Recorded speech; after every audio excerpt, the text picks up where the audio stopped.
This is Glenda Maxine when she was a little baby, and she's got a brown spot on her head. I'm not sure whether it's her hair or whether it was where she got up against the stove and scorched her forehead a little bit. But anyway, she was a sweet little round-faced baby. This is Grandpa Daugherty with Glenda when she was a baby. He thought an awfully lot of her. This is another picture of Grandpa Daugherty with little granddaughter Glenda, and she got to a place where she wouldn't eat, and she wanted her mother's breast milk, and my mother told me it was my fault because she wouldn't eat, because she'd eat for her. So I weaned her and put her on cow's milk and food, other kind of food, and she did fine. This is Glenda sitting on the little wagon with her sister Joanne and Grandpa's dog Bob.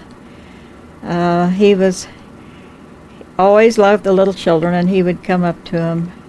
We could always tell from here when Grandpa was playing his violin because old Bob would howl. He'd howl, and we'd know Grandpa was playing his violin. This is Glenda. She was getting to be a little bit bigger now, and she's with her big brother Vance and sister Joanne. And I think this was taken down by the Elite, the gambling place down there in French Lake. I'm not sure where this was taken, but Glenda is standing beside her big sister Joanne. They play together real good with their little scissors, coloring crayons and everything.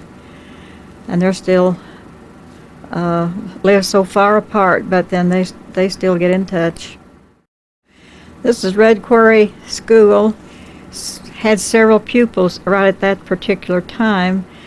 May Carnes was a teacher, and Glenda is standing in the front row, third from the left, and her sister Joanne, big sister, is standing behind her. And the rest of the children, I know their names, but I can't tell exactly which one's which. Another picture of the Red Quarry School, and that is Glenda, the only little girl in the class, and those are her classmates. And notice her white boots. She loved her little white boots and wore them an awfully lot. This is Glenda still wearing her little white boots, and she was a neat little fixin', all right. Dark curly hair. I can't remember just how old she is, but I know she's in school. This is pictures taken down to Prospect, where we all love to live. Keithy's got his little bib overalls on, and Glenda is proud to stand there by her little brother and help look after him and take care of him. Another picture of Glenda Maxine. She's up in school, but I don't know what grade she would be in at this time. But she's doing all right. I know that because she always was good to study. This is Glenda when she was 12 years old, and her older brother Vance was going to Franklin College. He took that picture back with him. And all the guys that seen it said, "Oh, I want a date with her. Give me a date with your sister Glenda." He said, "I can't," said she wouldn't go with you, said she's only 12 years old. And they said, "Oh, shoot." It's Glenda, since she's growing up to be a big girl now, and she's sitting on her daddy's school bus and looking very smug. This is Glenda, and I'm not real sure where it's taken, but I think it's taken at Spring Mill Park. It looks like the background there of the Spring Mill Park, because we used to go there so much, all of our children did.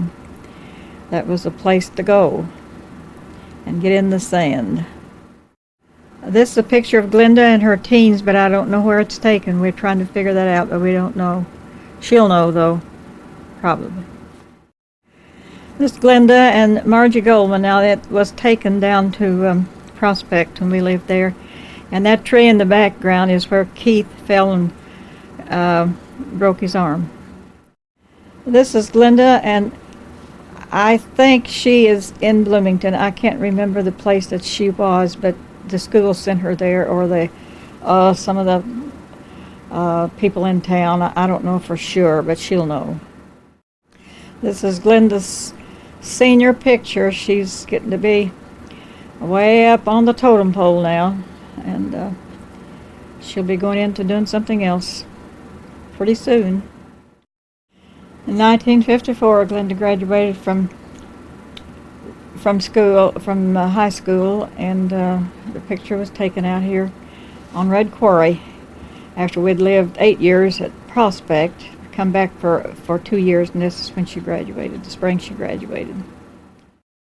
This is where Glenda is getting ready to go meet Russell at the altar, and her daddy is walking her down the aisle. She's a very happy girl, and it always hurt her daddy to give her up and Joanne and the girls, but he knew they were getting good husbands, and so he had to let them go. That was their choice. Here is Glenda with her cake, but first of all, a brand new husband, Russell Hall. And boy, are they ever a couple. Good luck, guys.